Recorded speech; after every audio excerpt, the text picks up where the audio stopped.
ದಕ್ಷ ರಾಜನ ಮಗಳು ದ್ರಾಕ್ಷಾಯಿಣಿ. ಅವಾಗ ಆಕೆಗೆ ಇನ್ನೊಂದು ಹೆಸರಿದೆ. ಆ ದಕ್ಷ ರಾಜನ ಮಗಳು ದಾಕ್ಷಾಯಿಣಿ ಶಿವನನ್ನ ಪ್ರೀತಿ ಮಾಡಿ ಮದುವೆ ಆಗ್ತಾಳೆ. ಜಗತ್ತಿನ ಪ್ರಥಮ ಪ್ರೀತಿ ಮಾಡಿ ಮದುವೆ ಮಾಡಿದ್ರೆ ಯಾರಾದ್ರೂ ಶಿವ ಪಾರ್ವತಿ. ನೀವು ಮತ್ತೇನ್ರ ಅನ್ಬೇಡ, ಇದ್ದದ್ದು ಹೇಳ್ತೀನಿ. ಪ್ರೀತಿ ಮಾಡಿ ಆದ ದಕ್ಷ ರಾಜನಿಗೆ ಇಷ್ಟ ಇರ್ಲಿಲ್ಲ. ಅವಮಾನ ಮಾಡಿದಾಗ ಕುಂಡದಾಗ ಬಿದ್ದು ಸತ್ತಳು, ಅಂದ್ರೆ ದೇಹ ತ್ಯಾಗ ಮಾಡಿದ್ರು. ಅದ್ರದೊಂದು ಪುಣ್ಯದ ಫಲ ಇತ್ತಲ್ಲ. ಮುಂದಿನ ಜನ್ಮಗಳಲ್ಲಿ ಶಿವನನ್ನ ಕುರಿತು ಘನಘೋರ ತಪಸ್ಸು ಮಾಡಿದಾಗ ಶಿವ ಒಲಿತ. ಒಲದ ಬಳಿಕ ನನಗೊಂದು ವರ ಕೊಡು, ಒಂದೇ ಒಂದು ವರ ಕೊಡು. ಏನ್ ವರ ಕೊಡ್ಬೇಕು? ಒಂದೇ ಒಂದು ವರ ಕೊಡು. ನೀನೇ ನನ್ನ ವರ ಆಗ್ಬೇಕು. ಆ ತಾಯಿ ಕೇಳ್ಕೊಳ್ಳೋದು, ನೀನೇ ನನ್ನ ವರ ಆಗ್ಬೇಕು. ಘನಘೋರ ತಪಸ್ಸು ಮಾಡಿದಾಗ ಆ ತಾಯಿ ಶಿವ ಬಂದು ಪ್ರತ್ಯಕ್ಷನಾಗ್ತಾನೆ. ನೀ ನನಗೊಂದು ವರ ಕೊಡ್ಬೇಕು. ಏನ್ ವರ ಕೊಡ್ಬೇಕು? ನೀನೇ ನನ್ನ ವರ ಆಗ್ಬೇಕು, ನೀನೇ ನನ್ನ ಪತಿದೇವ ಆಗ್ಬೇಕು ಅಂತಂದಾಗ ತಥಾಸ್ತು ಹಸ್ತಾನ. ಆದ್ರೆ ಇನ್ನೂ ಅದ ಆಕಾರ ಎಲ್ಲ ಮೈ ಎಲ್ಲ ಕಪ್ ಇರ್ತೈತಿ, ಬೆಡಕಾಗಿರ್ತಾಳು, ಅದೆಲ್ಲ ಅಂದ್ರೆ ವಿಚಿತ್ರ ಆಗಿರ್ತೈತಿ. ಹಂಗ ನೋಡಕಷ್ಟ ಇದಿರಂಗಿಲ್ಲ. ಯಾವಾಗ ಶಿವ ತನ್ನ ಜಡೆಯಿಂದ, ತನ್ನ ಅದ್ಭುತವಾದಂತ ಒಂದು ಜಡೆಯಿಂದ ಗಂಗೆಯನ್ನ ಆ ತಾಯಿ ಮೇಲೆ, ಕಾಲ ರಾತ್ರಿಯ ತಾಯಿ ಮೇಲೆ ಹರಿಸಿದಾಗ ತಕ್ಷಣ ಆಕೆ ಅದೆಲ್ಲ ದೋಷಗಳೆಲ್ಲ ಏನಾದ ಕೊಂದದ ದೋಷ ಇತ್ತಲ್ಲ, ಆ ಎಲ್ಲಾ ದೋಷಗಳ ನಿವಾರಣೆ ಆಗಿ ಕಳಚಿ ಹೋಗಿ ಆಕೆ ಅತ್ಯಂತ ತ್ರಿಪುರ ಸುಂದರಿಯಾಗಿ ಮಹಾಗೌರಿಯಾಗಿ ಪರಿವರ್ತನೆ ಆಗ್ತಾಳೆ. ಇದೇ ಶಿವನ ಒಂದು ಸಾಕ್ಷಾತ್ಕಾರ. ಅರ್ಥ ಆಯ್ತಲ್ಲ? ಮಹಾಗೌರಿಯಾಗಿ ಪರಿವರ್ತನೆ ಆಗ್ತಾಳೆ.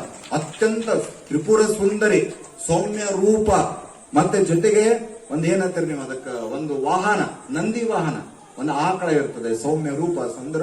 ಅಷ್ಟು ಮುಖದ ಮೇಲೆ ದಿವ್ಯ ಕಳೆ, ದೈವ ಕಳೆ, ಶ್ರೇಷ್ಠ ಕಳೆ, ಊರ್ಜ್ವ ಕಳೆ, ತೇಜೋಮಯವಾದಂತ ಕಳೆಯನ್ನ ಹೊಂದಿ ಆ ತಾಯಿ ಪರಿವರ್ತನೆ ಆಗ್ತಾಳೆ. ಯಾವಾಗ ಶಿವನ ಜಡೆಯಿಂದ ಗಂಗೆ ಆ ತಾಯಿಯ ಜಡೆ ಮೇಲೆ, ಅದನ್ನ ಮೈ ಮೇಲೆ ಹರಿದಾಗ ಆ ತಾಯಿ ಏನಾಗ್ತಾಳೆ ಅಂದ್ರೆ ಪರಿಶುದ್ಧಳಾಗಿ, ಪವಿತ್ರ, ತ್ರಿಪುರ ಸುಂದರಾಗಿ, ಸೌಮ್ಯ ರೂಪವಾಗಿ ಪರಿವರ್ತನೆ ಆಗ್ತಾಳೆ. ಆ ತಾಯಿ ಹೆಸರೇ ಮಹಾಗೌರಿ. ಇಷ್ಟೈತೆ ಮಹಾಗೌರಿ. ಅಂತ ಮಹಾಗೌರಿಯನ್ನ ಇಂದಿನ ದಿವಸ ಪೂಜೆ ಮಾಡೋದ್ರಂದ್ರ ಎರಡು ಪುಣ್ಯ ಬರ್ತಾವ ನಿಮಗೆ. ಯಾರ ಮದುವೆ ಆಗಲಾರ್ದಂತ ಕಣ್ಣೀರ್ ಇರುತ್ತಲ್ಲ, ಸಣ್ಣ ಸಣ್ಣ ಹೆಣ್ಣು ಹುಡುಗಿಯರು ಮದುವೆ ಆಗಿಲ್ಲ ಅಂತವ್ರಿಗೆ ನೀವು ಸುಮಂಗಲರು, ಅವ್ರಿಗೆ ಉಡಿ ತುಂಬಿದ್ದೇ ಆದ್ರೆ ಇವತ್ತಿನ ದಿವಸ ನಿಮ್ಮ ಮನೆಯಲ್ಲಿ ಶಾಂತಿ, ನೆಮ್ಮದಿ ನೆಲೆಸಿ. ಮದುವೆ ಆಗಲಾರಂತ ಹೆಣ್ಮಕ್ಳು ಅಂದ್ರೆ ಕಣ್ಣೀರ್ ಇರುತ್ತಲ್ಲ, ಅಂತವ್ರಿಗೆ ಉಡಿ ತುಂಬಬೇಕು, ಅವ್ರಿಗೆ ಪ್ರಸಾದ ಕೊಡ್ಬೇಕು, ಅವ್ರಿಗೆ ಹಣ್ಣಿ ಹೆಚ್ಚಿ ನಮಸ್ಕಾರ ಮಾಡಬೇಕು. ಕಣ್ಣೀರಿಗೆ ಇವತ್ತು ನೀವು ಮನ್ಯಾಗ ಮಾಡ್ಬೇಕಾದ ಪದ್ಧತಿ. ಆಮೇಲೆ ಎರಡನೇದೇನಂತಂದ್ರ, ಯಾರ ಮದುವೆ ಆಗಿಲ್ಲ, ಏನೋ ಕಿರಿಕಿರಿ ಆಗತೈತಿ, ಒಬ್ಬ ಯೋಗ್ಯ ವರ ಸಿಗುವಲ್ಲ, ಏನೇನೋ ಆಗತೈತಿಲ್ಲ, ಅಂತವ್ರು ಏನ್ ಮಾಡ್ಬೇಕಂತಂದ್ರ, ಅಂತವ್ರು ಇವತ್ತಿನ ದಿವಸ ಸುಮಂಗಲರ ಕಡೆಯಿಂದ ಉಡಿಯನ್ನು ತುಂಬಿಸ್ಕೊಂಡು ಅವರು ಈ ಮಹಾಗೌರಿಯ ಪೂಜೆಯನ್ನ ಮಾಡಿದ್ದೇ ಆದ್ರ ತಂದ್ರ ಅವರ ಏನಾಗ್ತದೆ, ಒಬ್ಬ ಒಳ್ಳೆ, ಅವ್ರ ತಕ್ಕಂತೆ ಒಬ್ಬ ಒಳ್ಳೆ ಒಂದು ವರ ಸಿಗ್ತದೆ. ಅಂದ್ರೆ ಜೋಡಿ, ಅದಕ್ಕೆ ಸೋಲ್ಮೇಟ್ ಅಂತ ಕರೀತಾರೆ. ಅಂತ ಒಂದು ಒಳ್ಳೆ ಜೋಡಿ ಸಿಕ್ಕು ಒಂದು ಶುಭ ಲಗ್ನ ಆಗುವಂತ ಒಂದು ಸಂದರ್ಭ ಬರ್ತದೆ. ಇವತ್ತಿನ ದೇವಿಗೆ ನಾವು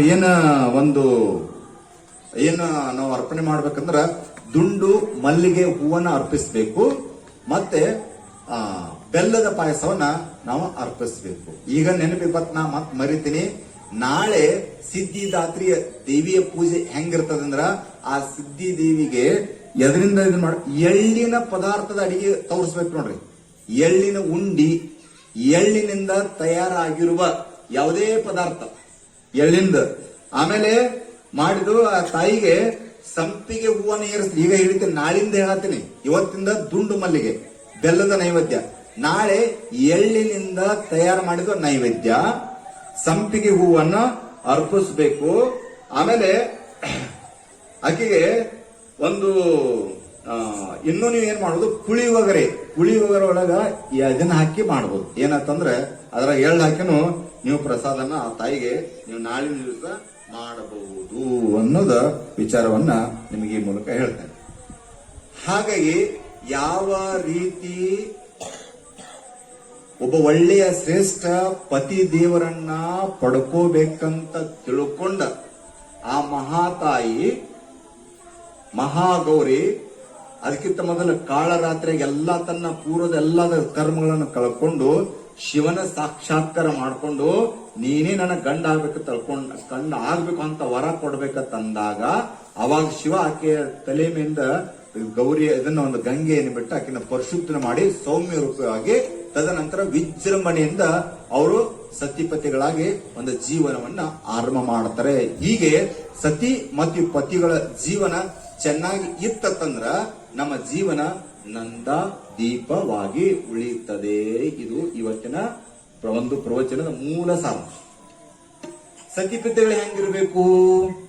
ಒಂದು ಅಧ್ಯಾಯ ಓದಿ ನಿಮಗೆ ಹೇಳ್ತೇನೆ, ಒಂದು ಉದಾಹರಣೆ ಹೇಳ್ತೇನೆ ನಿಮಗೆ. ಹೆಂಗ ಇಬ್ರು ಅನ್ಯೋನ್ಯತೆ ಹೆಂಗಿರ್ಬೇಕ, ನಿಮ್ಮಲ್ಲಿ ನೀವು ಅಂಕು ಡೊಂಕುಗಳನ್ನ ನೀವು ಏನ್ ತಿದ್ಕೋಬೇಕು, ಮಂದಿ ನೀವೇನ್ ಗೊತ್ತಿಲ್ಲ ಗಂಡ ಮೇಲೆ ನೀವು ಏನ್ ತಿದ್ಕೋಬೇಕು ಅನುಭವಕ್ಕೆ ಇವತ್ತು ಬಹಳ ಸ್ಪೆಷಲ್. ನನಗೆ ಎಷ್ಟು ಸಾಧ್ಯ ಆಗುತ್ತೆ ಅಷ್ಟು ಹೇಳ್ತೇನೆ. ತಿಳ್ಕೊಂಡ್ರ ಅದು ಮಹಾಗೌರಿದ್ ಕೇಳಲ್ಲ, ಇಷ್ಟ ಆಯ್ತು, ಒಳ್ಳೆ ಆಯ್ತು, ಅತ್ಯಂತ ಗೌರವಾನ್ವಿತವಾಗಿ ಒಬ್ಬ ದೇವಿ ಸ್ವರೂಪ ಆಯ್ತ, ಸೌಮ್ಯ ರೂಪಿ ಆದ್ರು. ಆಮೇಲೆ ಶಿವ ಅವ್ರದ್ ಮದುವೆ ಆಗ್ತತಿ, ಎಲ್ಲ ಚೊಳ್ಳೆ ಜೀವನ ನಡೆಸ್ತಾರ, ಮುಗಿದು ಹೋಗ್ತಲ್ಲ. ನಿಮ್ಮ ಜೀವನ ಹೆಂಗಿರ್ಬೇಕು? ನಿಮ್ಮ ಒಳಗ ಆಂತರಿಕ ಜೀವನ ಹೆಂಗಿರ್ಬೇಕು? ಅದು ಬೇಕಲ್ಲ. ಮ್ಯಾಗ ಹೊರಗ ಚಂದ ವಿಭೂತಿ ಅಟ್ಟ ಹಚ್ಕೊಂಡ್ರಿ, ಕುಂಕುಮ ಹಚ್ಕೊಂಡ್ರಿ, ನೀವೆಲ್ಲ ವಿಭೂತಿ ಹಚ್ಕೊಂಡ್ರಿ, ಒಳ್ಳೆ ಡ್ರೆಸ್ ಹಾಕೊಂಡ್ ಬಂದ್ರೆ ಮನಿಗೆ ಹೋದ ತಕ್ಷಣ ಆ ಕಡೆ ಒಂದು ಮುಖ ಈ ಕಡೆ ಒಂದು ಮುಖ. 36 ಇರಬಾರ್ದಾರ, ಯಾವಾಗೂ ಏನಿರ್ಬೇಕ್ರಿ? 63 ಇರ್ಬೇಕ. 60 ನಿಮ್ಗೆ ತಿಳಿತೈತಿ ಗೊತ್ತಿಲ್ಲ. 6, 3 ಬರದ್ರ ಅಂದ್ರ ಒಂದಕ್ಕೊಂದು ಮುಖ ಇರ್ತಾವ. 36 ಮುಖ ಅಂದ್ರ ಅದ್ರದೊಂದು ಮುಖ ಇರ್ತೈತಿ, 3 ಈ ಕಡೆ ಇರ್ತೈತಿ, 6 ಈ ಕಡೆ ಇರ್ತೈತಿ. ಅದಕ್ಕ 36 ಬದಲಾವಣೆ ಆಗ್ಬೇಕ್ರಿ. ಇವತ್ತಿಂದ 36 ಹೋಗಿ ಏನಾಗ್ಬೇಕ್ರಿ? 63 ಆಯ್ತಂದ್ರ ನಿಮ್ಮ ಜೀವನ ಜೇಡರ ದಾಸಿಮಯ್ಯನವರ ಜೀವನ. ಜೇಡರ ದಾಸಿಮಯ್ಯ ಅವರ ಧರ್ಮ ಪತ್ನಿ ದುಗ್ಗಳೆ ಅಂತ ಜೀವನ ಆಗ್ತದೆ. ಗಂಡ ಹೆಂಡತಿ ಬೇರೆ, ಪತಿ ಪತ್ನಿ ಬೇರೆ, ಸತಿ ಪತಿ ಬೇರೆ. ಒಂದೇ ಪದ ಗಂಡ ಹೆಂಡತಿ ಅದು ಬೇರೆ. ಭಾವನೆಗಳ ಬದಲಾವಣೆ ಆಗ್ತಾವ್ರಿ. ಸತಿ ಪತಿಗಳ ಅಂತ ಕರೀತಾರ, ಅದು ಶ್ರೇಷ್ಠವಾದದ್ದು. ಮುಗಿದು ಹೋತ ಅದ ಮ್ಯಾಗ ಶಬ್ದ ಇಲ್ಲ. ಸತಿ ಪತಿ ಆಗಿರ್ತಿರೋ, ಏನ ಗಂಡ ಹೆಂಡತಿ ಆಗಿರ್ತಿರೋ, ಏನ ಪತಿ ಪತ್ನಿಯಾಗಿ ಇರ್ತಿರೋ, ಆಯ್ಕೆ ಯಾರ್ದು? ನಂದೈತೆ, ನಿಮ್ಮದೈತ್ರಿ. ನೀವೇನು ಹಾನು ಇಲ್ಲ, ಹೂಣ ಇಲ್ಲ, ಒಟ್ಟ ನೀವ್ ಹೆಂಗ್ ಹೊಸ ಹುಡುಗಿ ನೀವ್ ಹೆಂಗ್ ಕೂತಿರ ಅಂದ್ರ ಈ TC ಆಫೀಸ್ ಮುಂದ ಸ್ಟ್ರೈಕ್ ಮಾಡಕ್ ಕೂತಿರ್ತಾರಲ್ಲ, ಸ್ಟ್ರೈಕ್ ಮಾಡ್ಬೇಕು, ಬೇಕೇ ಬೇಕು, ನ್ಯಾಯ ಬೇಕು, ಹಂಗ್ ಕೂತಾರ ನೀವು. ನನ್ನ ಪ್ರವಚನ ಬಹಳ ಸ್ಪೆಷಲ್. ಮಾತಾಡ್ಬೇಕ. ಆಯ್ಕೆ ನಿಮ್ ಜೀವನ ಒಳ್ಳೆ ರೀತಿಯಿಂದ ಮಾಡ್ಕೊಳ್ಳೋದು ಆಯ್ಕೆ ನನ್ನ ಕೈಗತ್ತೆ, ನಿಮ್ಮ ಕೈಗತ್ತೆ, ಗುರುಗಳ ಕೈಗತ್ತೆ, ಸ್ವಾಮಿಗಳ ಕೈಗತ್ತೆ, ತಬಲಾರ ಕೈಗತ್ತೆ. ಯಾರ ಕೈಗೈತಿ? ಏನ್ ನಿಮ್ಮ ಅಪ್ಪನ ಕೈಗೈತೆ, ಅತ್ತಿ ಮಾವನ ಕೈಯಾಗೈತೆ, ಏನ ಅಕ್ಕಪಕ್ಕದವ್ರ ಕೈಗತ್ತ, ಸ್ನೇಹಿತರ ಕೈಗೈತಿ? ಯಾರ ಕೈಯಾಗೈತಿ? ನೋಡ ಪಾಪ ಸಣ್ಣ ಹುಡುಗ ಪಾಪಕ್ಕೂ ಇಲ್ಲ ಬದಿವಿದಾಗಿಲ್ಲ, ಎಷ್ಟು ಚಂದ ಹೇಳ್ತಾವ. ಹಾಗೆ ಜೀವನ ಇರಬೇಕು. ಜೇಡರ ದಾಸಿಮಯ್ಯನವರು ಯಾಕೆ 12ನೇ ಶತಮಾನದ ಶರಣರು ಬಹಳ ನಮಗ ಆದರ್ಶ ಆಗ್ತಾರಂದ್ರ, ಇಡೀ ಜಗತ್ತಿನ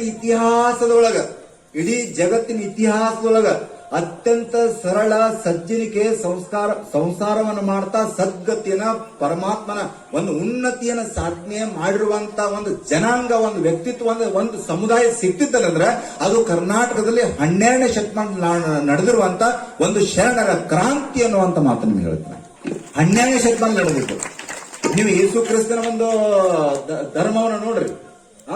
ಜೈನ ಧರ್ಮದಲ್ಲಿ 24 ತೀರ್ಥಂಕರರು, ಮಹಾರಾಜರು, ವರ್ಷವನ್ನು ಹಿಡ್ಕೊಂಡ ಮಹಾವೀರಂತ ಏನ್ ಆಗ್ಯಾರಲ್ಲ, ಅವರೆಲ್ಲ ಮನಿ ಮಠ ಬಿಟ್ಟ, ಎಲ್ಲಾ ರಾಜ್ಯವನ್ನ ಬಿಟ್ಟ ಅಡವಿ ಸೇರಿ ಸನ್ಯಾಸಿಯಾಗಿ ಅವರು ದೊಡ್ಡ ಘನಘೋರ ತಪಸ್ ಮಾಡಿ ಒಬ್ಬ ತೀರ್ಥಂಕರರಾದರು.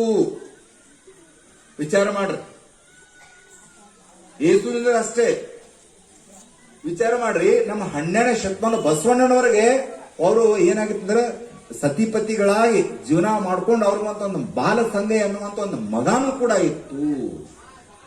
ಮಹಾದೇವ, ಭೂಪಾಲ, ಗಂಗಾದೇವಿ ಎಲ್ಲಿಂದ ಬರ್ತಾರೆ? ಕಾಶ್ಮೀರದಿಂದ ಬಂದ ಕಲ್ಯಾಣಕ್ಕೆ ಬಂದ ಕಟ್ಟಿಗೆ ಕಡದ ಜೀವನ ಮಾಡಿ ಕಾಯಕ ದಾಸೋಹ ಮಾಡಿ ಜೀವನವನ್ನು ಬದುಕಿದ್ರು. ಲಿಂಗಸೂರು ತಾಲೂಕ ಗುಡುಗುಂಟ ಹತ್ರ ಗುರುಗುಂಟ ಇದೆ. ಅಲ್ಲಿ ಆಯ್ದಕ್ಕಿ ಲಕ್ಕಮ್ಮ ಮಾರಯ್ಯ ಅವ್ರೇನ್ ಮಾಡಿದ್ರು, ಒಂದು ಅಲ್ಲೇ ಕಾಯಕ ಮಾಡ್ಕೋತ ಅವರ ಕಲ್ಯಾಣವನ್ನು ಸೇರಿ ಅದ್ಭುತ ಶ್ರೇಷ್ಠ ಜೀವನವನ್ನ ತೆಗೆದ್ರು. ಐದಕ್ಕಿ ಮಾರಯ್ಯ, ಐದಕ್ಕಿ ಲಕ್ಕಮ್ಮ ಜೇಡರದ ಆಶ್ರಮ ದುಗ್ಗಳೆ.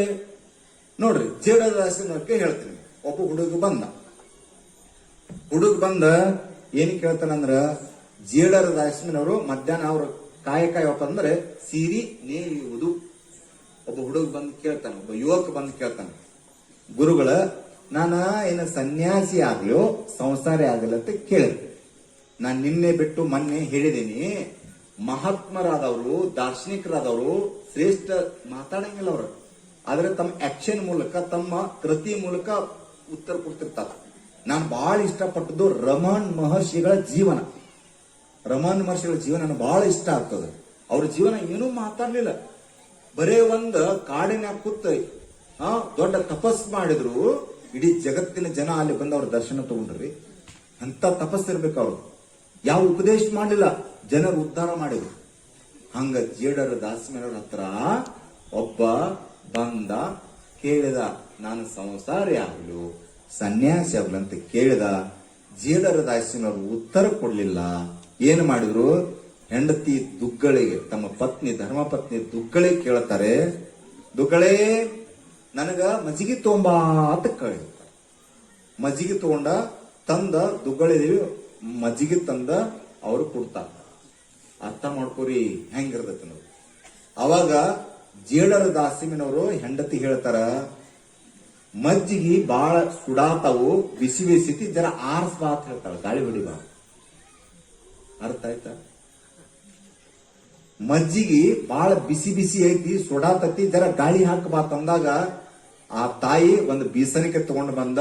ಅವ್ರ ಮಜ್ಜಿಗೆ ಕುಡಿತ್ನಾಗ ಆ ಮಜ್ಜಿಗೆಗೆ ಬೀಸಣಿಕೆ ಬೀಸಕ್ ಚಾಲು ಮಾಡಿದ್ರು. ಮುಗಿತ್, ಏನು ಮಾತಾಡಲಿಲ್ಲ. ಮತ್ತವ್ರ ಕಾಯಕ ಆ ನೇಯ್ಕೆನ ಪ್ರಾರಂಭ ಮಾಡಿದ್ರು. ಆಮೇಲೆ ಮತ್ತೆ ಕೇಳ್ತಾರ, ಏನ್ ಕೇಳ್ತಾರು? ಆ ಹುಡುಗ ಕೇಳ್ತಾನ, ನನ್ನ ಪ್ರಶ್ನೆ ನೀವು ಉತ್ತರ ಕೊಡ್ಲಿಲ್ಲ. ನಾ ಏನ ಮದುವೆ ಆಗ್ಲಿಲ್ಲ, ಏನ ಸನ್ಯಾಸಿ ಆಗ್ಲಿಲ್ಲ. ಮಧ್ಯಾಹ್ನ 12 ಗಂಟೆ ಆಗೈತಿ. ಅವಾಗ ಹೆಂಡತಿ ಹೇಳ್ತಾರ, ಒಂದ ಸೂಜಿ ಹಿಡಿದ್ರಿ, ಹಿಂಗ ಸೂಜಿ ಹಿಡಿದ್ರು, ಅದ್ರ ದಾರ ಪೂರ್ಣಿಸ್ಬೇಕಲ್ಲ. ಸಮಯ ಮಧ್ಯಾಹ್ನ 12 ಗಂಟೆ, ಭಯಂಕರ ಬೆಳಕೈತಿ. ಹೆಂಡತಿ ಹೇಳ್ತಾರೋ, ಇಲ್ಲಿ ಸೂಜಿ ಒಳಗ ದಾರ್ ಹೋಗ್ವಾತು, ಕತ್ಲೈತಿ, ದೀಪ ತಗೊಂಡು ಬಾ ಅಂತ ಹೇಳಿದ್ರು. ಅವಾಗ ಆ ಮಹಾತಾಯಿ ದುಗ್ಗಳೆ ಏನ್ ಮಾಡ್ತಾರ, ಒಳಗ್ ಹೋಗಿ ಚುಮ್ನಿ ಏನೈತಿರಲ್ಲ ದೀಪವನ್ನ ತಂದ ಮಧ್ಯಾಹ್ನ 12 ಗಂಟೆ ಹಿಂಗ್ ಸೂಜಿ ಹಿಡ್ದರು, ವಿಪರೀತ ಬೆಳಕತಿ, ಅದನ್ನ ದಾರ ಪೂರ್ಣಸಾಕತ್ತಾರು. ಅವಾಗ ತಂದಲ್ಲಿ ಆ ತಾಯಿ ಬೆಳಕ ಹಿಡಿದ್ರು. ಮುಗೀತಲ್ಲ, ಇಲ್ಲಿ ಮುಗೀತು. ಮತ್ತು ತಮ್ಮ ಕೆಲಸ ಸ್ಟಾರ್ಟ್ ಮಾಡಿದ್ರು. ಮತ್ತ ಹುಡುಗ ಪ್ರಶ್ನೆ ಕೇಳಿದ ಯುವಕ, ಗುರುಗಳೇ ನನ್ನ ಪ್ರಶ್ನೆ ಉತ್ತರ ಕೊಡುವಾರಿ, ನಾ ಏನೋ ಕೇಳತ್ತೀನಿ, ನೀವೇನು ಹೇಳತ್ತೀರ ಅಂತ ಕೇಳತ್ತೀನಿ. ನಾನು ಸಂಸಾರಿ ಆಗ್ಲು ಏನ ಸನ್ಯಾಸಿ ಆಗ್ಲು ಅಂತ ಕೇಳಿದಾಗ ನಿನಗ ಅರ್ಥ ಆಗ್ಲಿಲ್ಲ. ನಿನ್ನ ಮಾತುಗಳನ್ನ, ನಿನ್ನ ಭಾವನೆಗಳನ್ನ, ನಿನ್ನ ವಿಚಾರಗಳಿಗೆ ಮರು ಪ್ರಶ್ನೆ ಮಾಡಲಾರದೆ, ನಿನ್ನ ಭಾವನೆಗಳಿಗೆ, ನಿನ್ನ ಮನಸ್ಸಿಗೆ ತಕ್ಕಂತೆ, ನಿನ್ನ ಅನುರೂಪವಾಗಿ ನಿನ್ನ ಮಾತುಗಳಿಗೆ ಪ್ರಶ್ನೆ ಮಾಡಲಾರದಂತ ಹೆಂಡತಿ ಸಿಕ್ಕರ ಸಂಸಾರಿ ಆಗು, ಇಲ್ಲಂದ್ರೆ ಸನ್ಯಾಸಿ ಆಗು. ಇದು ನನ್ನ ಆಶೀರ್ವಾದ ಹೇಳಿ ಕಳಿಸಿ. ಅರ್ಥ ಆಯ್ತಾ? ಜೋರಾಗಿ ಚಪ್ಪಾಳೆ ಮಾಡಿದ್ರಿ. ಹೆಂಗಿರ್ಬೇಕು ನಿಮ್ಗೆ ಹೇಳಿನ. ನೀ ಇದನ್ನ ಯಾಕೆ ಕಸ ಹುಡುಗಿಲತ್ತಾರ, ಯಾಕ ನಮ್ಮವ್ವ ನಿನ್ ಕೆಲಸ ಮಾಡಕ್ ಕೊಟ್ಟಾರು, ಇಲ್ಲಿ ಕಸ ಮುಸ್ರಿ ಹಿಂಗ ಜಗಳ ಹತ್ತತ್ ನೋಡ್ರಿ. ನೀವೇನೇ ಕೆಲಸ ಹೇಳ್ರಿ, ಗಂಡ ಮಕ್ಕಳ ಏನ್ ಮಾಡ್ರಿ, ನಾ ಕೆಲಸ ನೀ ಮಾಡ್ಲಾ